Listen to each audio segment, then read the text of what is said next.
was not,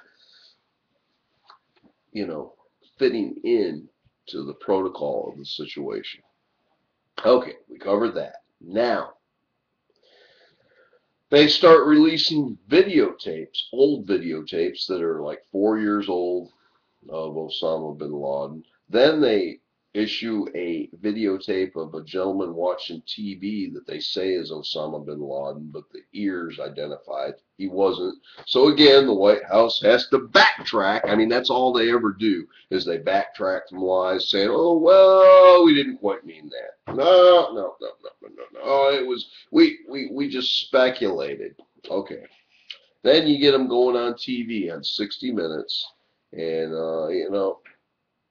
Obama didn't tell anything straight, didn't tell anything truthful.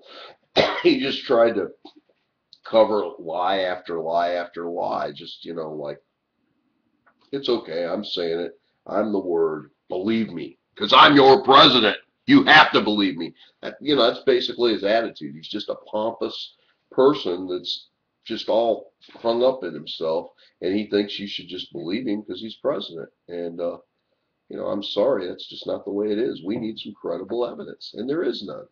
And then we have credible people going and saying, "Oh, Osama bin Laden has been dead since 2001. For one, he had that traumatic kidney disease, which Dr.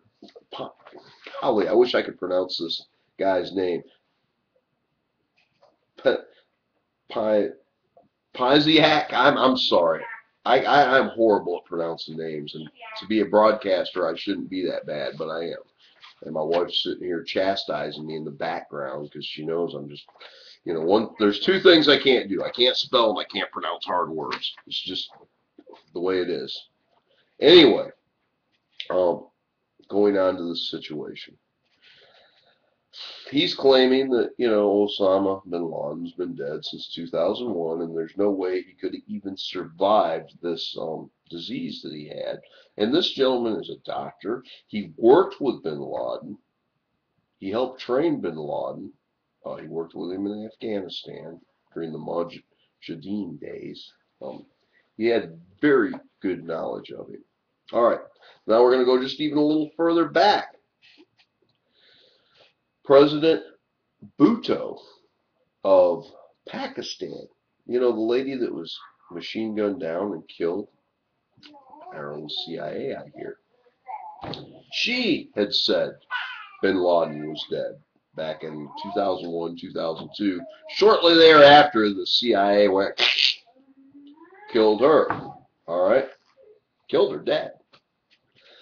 Then, going back to the more recent times, we have in February a CIA operative agent caught red-handed in Pakistan trying to buy nuclear and biological weapons. This CIA agent that was caught red-handed killed two Pakistani agents. You can go to webnewsjax, read the article. I think it's titled World War III, because it's a World War III scenario. They are trying to, through Al-Qaeda, who is a puppet organization of the U.S. government. It's admitted. The commander, al-Awlaki, was dining at the Pentagon. Oh, yeah. Caviar and steak and seafood, anything you want. Then Pentagon generals were waiting on him like they were butlers, They were just licking his boots. He's their boy. Al-Qaeda's their boy. I mean, look at Afghanistan. Look who's over there fighting. They go from Guantanamo Bay to Afghanistan. Or Afghanistan to Libya. I mean, they are the controlled opposition. They're the MI6 people, operatives. And they, they're the locusts that we throw in to stir the trouble. Anyway, so we have this going on. We have Al-Qaeda operating all this. Oh, And isn't it funny? Al Qaeda actually officially acknowledges bin Laden's death by U.S. forces. Oh, there's a credible source. I bet you they had al-Awlaki himself, who was a U.S. born, CIA trained opposition, controlled opposition, Al Qaeda terrorist for the United States. Just like all Al Qaeda is. Al Qaeda in the United States and the British, hey, we control them. They're our boys. You know, we've even tried to make them the good guys in Libya. We're fighting them in Afghanistan. They're the bad guys there. But in Libya, even though we're flying them in on U.S. charters, military charters, to Libya to fight, okay, guys, you're not shooting at us anymore here in Afghanistan. It's almost like a Hollywood script movie. We're going to pick up and we're going to move you over here, and we're going to bomb the area so you can just, take right over and do your thing over here. Yeah. That's what's going on. And, the American sheeple, 90% of you are buying it. You're buying these lies. You're not looking at the facts. The rest of the world, hey, read news from the rest of the world. Go on the internet and read news from Canada. Read news from Europe. They're not getting paid by government stimulus, Federal Reserve money. Oh, the media here in America, billions. CBS, NBC, Fox. I'll go on and on. Even Fox, the most hated media outlet there is as far as the Obama administration goes. But again, they're probably controlled opposition. You got to have one, place that looks legitimate, that sounds legitimate. It's just like Obama, with his birth certificate, all the things he's doing. It's a fiasco. It's a hocus pocus. They're trying to distract your attention from what really is. Okay. Enough on the fiasco. If you want to believe the Obama hoax, the Obama bin Laden's death hoax, that's fine. But read up on the facts. Read up what the rest of the world has to say. Read what credible people have to say. Do you think Madeleine Albright, our former Secretary of State, do you think she's credible? Well, she said back in 2002 that Osama bin Laden was dead. She said it. I wonder if we could get an interview. I wonder if somebody could get an interview with her. See what she has to say. George Bush, you'd think he'd have the pom-poms on. Supposedly, one of the things that the Obama administration said right after they bin Laden, the first call that our glorious and dubious President Obama made was to George Bush. I haven't heard anything from good old George, boy. He isn't out there with the pom-poms celebrating. About the only thing he hears from Cheney, and he just says, we ought to bring back waterboarding.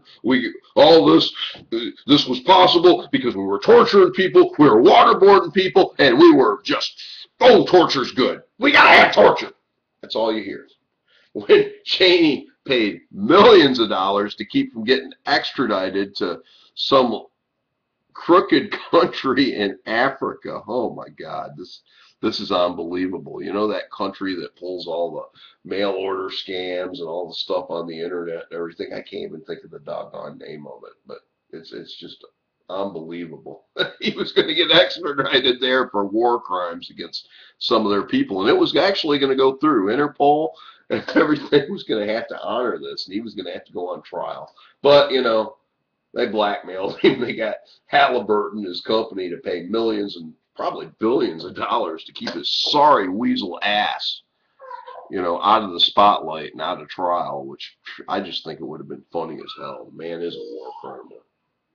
But anyway, that's the official response that we're getting from the former administration, that torture is good. Torture enabled us to get this information. But, the guy that was talking on the news last night, I got to start writing down names and sources and so forth. I'm bad about this, but he was a former Bush administration gentleman, and he was in the picture at the Situation Room and everything. And this guy he was more rope-a-dope than Muhammad Ali ever was. Every question they asked him, he, danced like a butterfly but had no sting.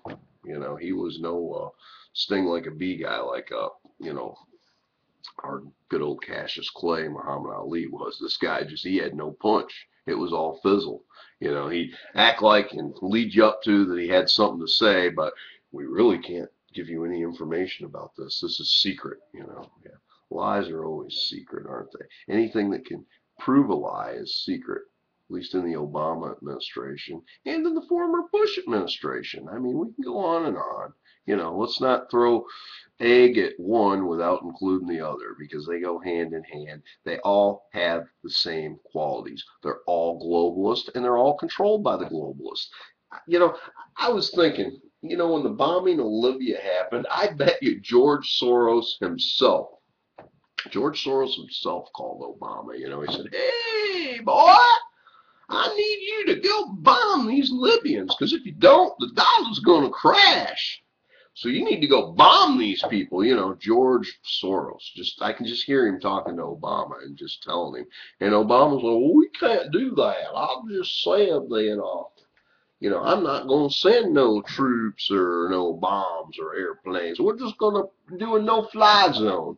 And then old Georgie boy's like, "Well, you got the planes flying around with the bombs. Just release them. Bomb the place, It's good for business. We need another war, These defense contractors can send some more, build some more stuff and send some more operations over there. Blackwater, Halliburton, all them. They'll be in Libya." That's what he's talking about. And this from the man that owns the company, at least part of the company that's building the scanners that radiate you, the ones that aren't safe. They're at the airports that the TSA is using. But that's another subject in with itself. But it's all connected because everything right now in the United States, from you believing the lie, the Obama bin Laden hoax, to the Obama birth certificate, and on and on and on, all these lies, blatantly proven to be lies, are to condition you. You are to be conditioned. You're no more than a drone, just a noid, somebody that just has no soul, no conscience, no nothing. You believe what the media, what the government, what the official word is.